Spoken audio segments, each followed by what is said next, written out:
언론과의 인터뷰에서 자신을 민간 잠수사라고 속여 유언비를 퍼뜨린 홍모 씨가 같은 내용을 자신의 SNS에도 올린 것으로 드러났습니다. 또 이런 홍 씨를 사칭해 또 다른 유언비어가 나돌고 있어 경찰이 수사에 나섰습니다. 최영은 기자입니다. 한 언론과의 인터뷰에서 자신을 민간 잠수사라고 속이고 정부 관계자가 구조 작업을 방해하고 있다는 허위 사실을 퍼뜨린 혐의로 구속된 홍모 씨.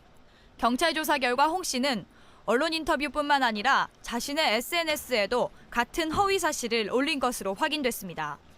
이 때문에 정보통신망 이용 촉진과 정보보호법 위반, 다시 말해 명예훼손 혐의가 추가됐습니다. 또 홍 씨는 문제의 인터뷰를 하는 과정에서 해당 방송사 작가에게 먼저 전화를 한 사실도 드러났습니다.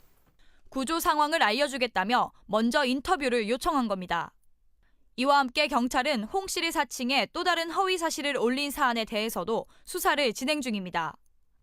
우리 법은 가벼워서 나는 초범이라 집행유예로 풀려난다. 이렇게 하다 영화배우로 데뷔하는 것은 아닌가라는 글은 모두 홍 씨를 사칭해 올린 글로 밝혀졌습니다. 경찰은 홍 씨를 사칭해 글을 올린 게시자를 끝까지 추적해 처벌하겠다는 방침입니다. 하지만 문제는 당국의 강력한 처벌 방침에도 불구하고 유언비어가 끊이지 않고 있다는 겁니다. 현재까지 경찰이 확인한 세월호 관련 유언비어는 모두 202건으로 이 가운데 약 30건은 최근 이틀 동안에 적발된 겁니다. 이에 따라 경찰은 전국의 사이버 수사요원과 지능범죄수사요원 등 가용 인력을 총동원해 강력한 단속 활동을 지속해 나가기로 했습니다. 이런 가운데 방송통신심의위원회도 적극적인 대응에 나섰습니다.